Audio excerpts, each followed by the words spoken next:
Smoke rose into the sky as explosions echoed through the mountain valley. The war had reached the highlands. Trees burned. Skies filled with ships. And the humans, those who had hidden so far north, had no choice now but to run or fight. Jace had chosen to run. He stumbled through the thick woods, blood on his face and dirt in his teeth. His arm was badly burned, and his coat was torn from thorns and shrapnel. A drone had spotted him an hour ago. He'd been running ever since. He didn't know where he was going, just away. Away from fire, from screaming, from the metal giants that dropped from the sky. His boots cracked dry branches as he pushed uphill. The forest got thinner, and the wind grew colder. Soon, he found himself near a steep cliff. Below, endless trees. Above, jagged peaks. Then the sound stopped. No drones, no fighters. Just silence. Strange, unnatural silence. Jace dropped to his knees, panting, trembling. He closed his eyes, but something was wrong. The ground was soft. It wasn't dirt or stone. It felt like thick branches woven together. He looked down. He was sitting in a nest. A massive one. Thick twigs, branches, and leaves shaped in a perfect circle. Before he could react, a strong gust of wind hit him from behind. Then came the sound, huge wings flapping. He turned slowly, his heart racing. She was there. Towering above the edge of the nest stood a creature unlike anything he'd ever seen. Not a beast, not a bird, but something between a woman and a winged alien. Her eyes were glowing amber, like firelight. Her feathers shimmered orange, bronze, red, all catching the sunlight. Her wings were huge and curved like shields. She looked young, but not fragile. Powerful. She was watching him, not with anger, not with fear, with curiosity. Jace tried to speak, but no words came out. His throat was dry. His body wanted to run, but his legs wouldn't move. Then, slowly, the winged girl stepped closer. She crouched beside him, tilted her head slightly. One clawed finger gently touched the edge of his coat, inspecting the burn on his arm. Her touch was warm. Jace whispered, "Please, I don't want to die." But she didn't understand. Or maybe she did, and simply chose not to leave. She reached behind her, pulled out something wrapped in thick leaves. A bundle. She opened it carefully and placed it beside him. Fruit. Cooked root. Dried meat. Food. She was feeding him. He stared at it, confused. Was this a trap? A game? Or had she adopted him? She didn't speak, but her actions spoke louder than any words. She curled her wings around the nest and settled beside him, her eyes now watching the skies. As if she was guarding him. Jace's heart beat louder. He didn't know what was real anymore. He didn't know if he had escaped the war or wandered into something worse. But the warmth from her wings, the silence, the food he slowly took. A bite of the fruit. Sweet, juicy, real. For the first time in days he wasn't cold. He wasn't running. He wasn't alone. And for some reason, she stayed. Jace woke slowly. The soft warmth on his side wasn't the sun, it was feathers. Thick, warm, rust-colored feathers that blocked the wind and held in the heat. For a second he thought he was dreaming. But when he opened his eyes, he saw her again. The alien girl. She sat at the edge of the nest, watching the trees below. Her wings curled gently behind her. Her body didn't move much, but her sharp eyes scanned everything. She was alert. A hunter or a guardian. Jay sat up carefully, not wanting to startle her. His body still hurt, but the food had helped. He looked around the giant nest. It sat high on a wide cliff ledge. He could see miles of forest below and smoke in the far distance. The war was still out there. But not here. Not in her nest. She turned to look at him when she heard him move. He gave a small wave. "Hi," he said quietly. She tilted her head, almost like a bird. "I don't know what you are." Jace said. But thanks. He didn't expect her to answer. But she surprised him.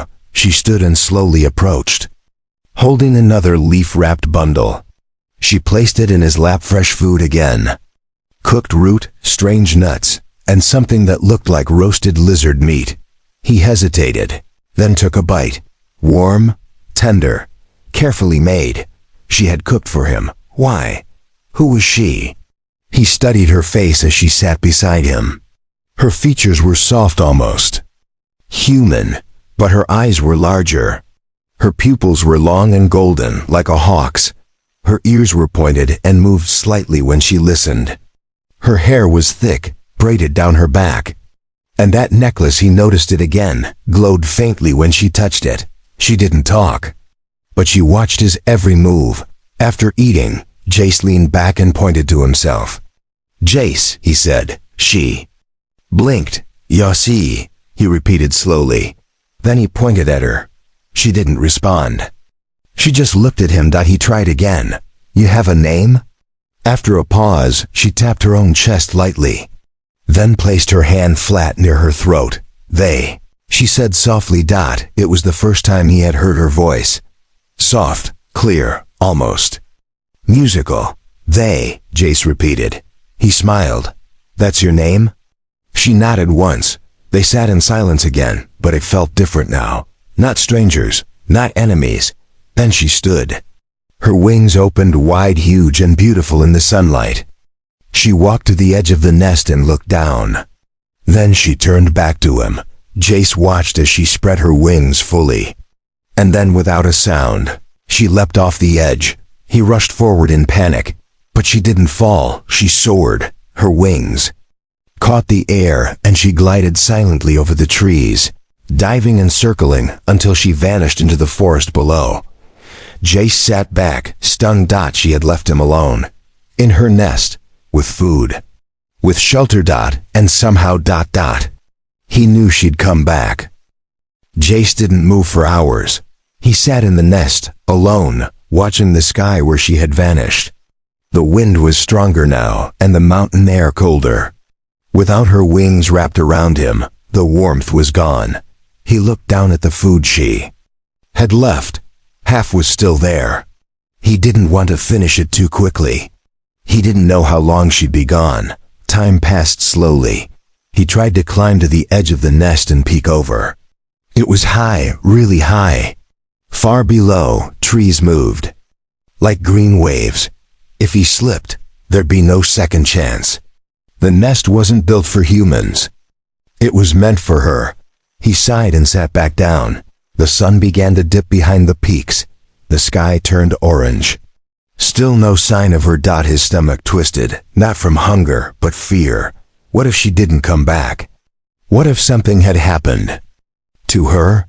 The smoke in the distance still rose. Maybe the machines were down there.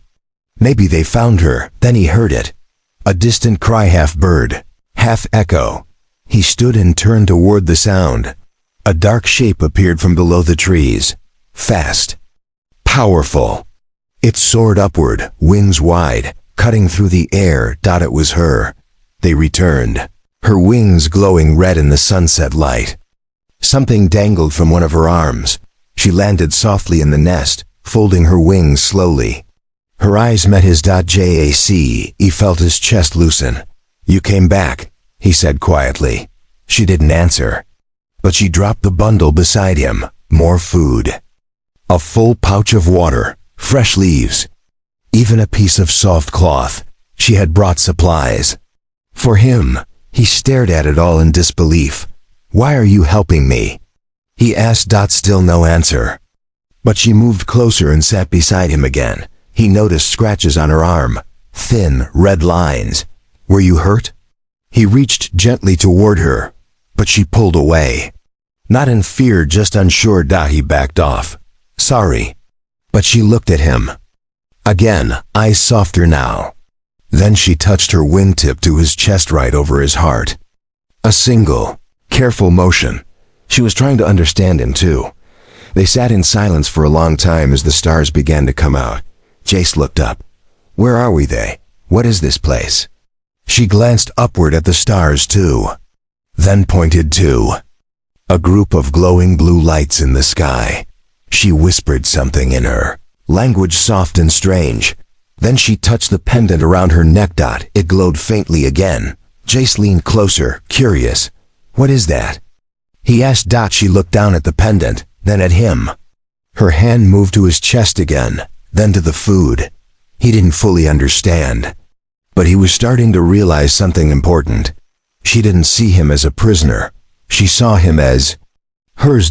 Not in a cruel way, like a guardian. Like a bond, maybe even a companion. As he lay back down for the night, she curled her wings around him once again, and before he drifted off, he whispered, "They. What are you?" But in the safety of her warmth, he wasn't afraid of the answer anymore. The morning sun warmed Jace's face, but it wasn't what woke him. It was the sound, distant, mechanical, a low hum deep in the forest. He sat up quickly, breathing hard. They wasn't there. He looked around, the nest empty. No wings, no food bundle. Just cold air and the sound growing louder. Jace crawled to the edge of the nest, peeking over the trees. His eyes scanned the thick green canopy below. And then he saw it. A search drone, small, black and fast, floating above the trees like a silent bird. Its red lights blinked slowly as it moved in a slow circle. He ducked back down, heart racing.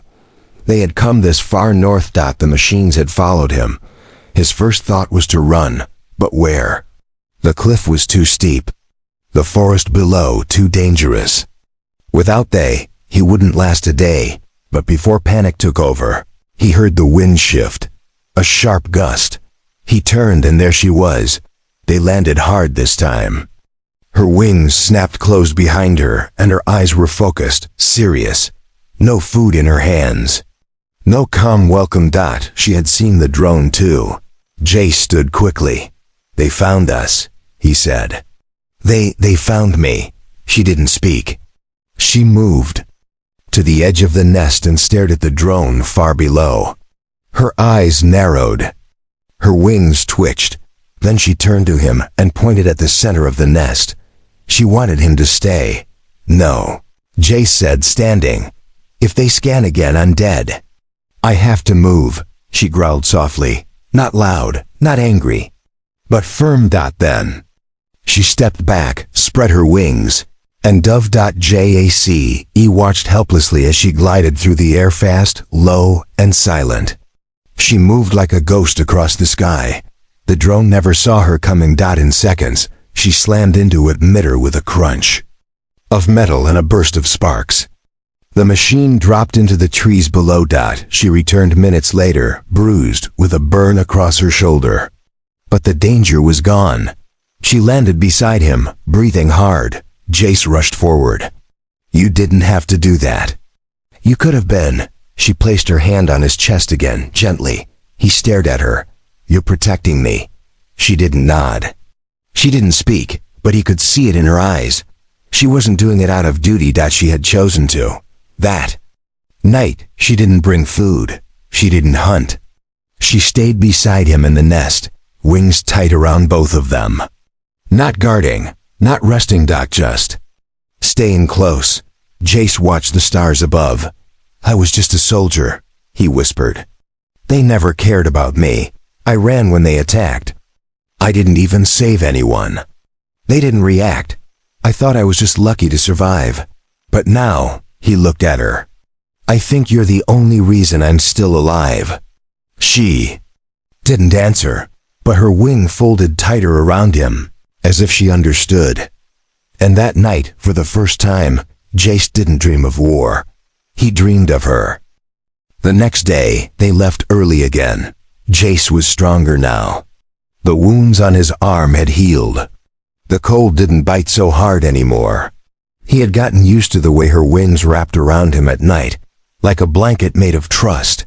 But something felt different today. The wind carried a sharp smell, burnt plastic and oil. He sniffed the air and frowned. He knew that smell. It was from machines. He stood at the edge of the nest again, this time braver. He scanned the trees, then spotted it. Smoke. Not in the distance. Much closer. Something was burning in the forest. Below. He backed away and turned, pacing inside the nest. They wasn't back yet. She always returned before midday. But now the sun was already high, and she was still gone. His gut twisted. He waited as long as he could. But when the sun began to lower, fear took over. He couldn't sit anymore. "I have to go," he muttered to himself. He climbed down slowly, using the thick branches near the side of the cliff. It took all his strength, but he reached the forest floor without falling. His feet hit the moss with a soft thump. He moved through the trees, careful to stay quiet. Birds scattered. He saw broken branches, fresh marks in the dirt. Then he saw feathers. They's trail of orange and red feathers led deeper into the woods. Jace's heart raced. "No," he whispered. "Please no." He followed the trail, staying low. Each step brought more dread. Then he heard voices. Not hers. Machines. Synthetic voices. Cold, unfeeling, giving orders. He crept closer and saw them 3 scout droids. They had net launchers, shock prods, and scanners. And there, in the middle of them, was they. She was on her knees, wings damaged. A glowing net wrapped around her. One of the drones was scanning her. Another was transmitting signals upward, maybe to a ship, maybe to call backup. Jace didn't think. He didn't plan. He moved. He grabbed a sharp branch and charged from the brush with a wild cry. The first droid turned just in time to take the branch through its lens. Sparks flew. The second one fired its prod. It missed. Jace tackled it to the ground, slamming it against a tree. Its parts shattered. The third one raised its weapon, but they moved. Even half-trapped, she struck fast. Her claws tore through the net, and she kicked the last drone so hard it flew into a tree and exploded. Smoke and silence followed. Jace dropped to his knees beside her. Her breathing was heavy. Her feathers were torn. She had bruises on her neck and cuts down her back. He reached out. "They are you." She wrapped her arms around him. Before he could finish. It wasn't like before. This wasn't quiet. This wasn't gentle. It was desperate. Trembling. She held him tightly, face buried against his shoulder. Jace froze, then slowly wrapped his arms around her too. "I came for you," he said. "You saved me. Now I save you." She pulled back just enough to look into his eyes. Her voice came out rough, shaky. "You stay," he nodded. "Always." That night, they didn't return to the nest. They made a fire deep in the forest, hidden from the sky. And for the first time, she lay beside him without wings between them. Not guardian to lost soldier, not alien to human. Just 2 souls. Together. Asterisk. They moved before sunrise. Jace helped they stand. Her legs were weak. Her wings still hurt. But her eyes, those sharp golden eyes, were full of fire again. They couldn't go back to the nest. The machines knew now more would come. Drones never worked alone for long. They traveled through the forest in silence. They leaned on Jace as they walked. He held her steady, guiding her between trees, stepping over roots and fallen logs. He had once been a soldier, lost, scared, running. Now he was walking beside someone who had nearly died, protecting him, and he wasn't going to let her fall again. By midday, they found a cave hidden behind a curtain of vines. The entrance was small, but inside it opened wide and deep. Safe, dark, dry. Jace helped they lie down gently. She rested her head in his lap. He ran his hand through her tangled hair, brushing away the dirt and feathers. "You need to heal," he whispered. She didn't answer. But she didn't pull away either. He stayed awake for hours, watching the entrance, listening for danger. Once, he heard ships pass overhead, cold, mechanical rumbling through the sky. But they didn't stop. Not yet. That night, when the stars came out, they sat up beside him. She pointed to the sky. then to her pendant. Then to him. He stared, confused. "What is it?" She hesitated, then slowly unhooked the pendant and placed it in his hand. It glowed soft and warm. He looked at her. "What does this mean?" She placed her hand over his, closing his fingers around it. Her other hand touched her chest. Then she said one word.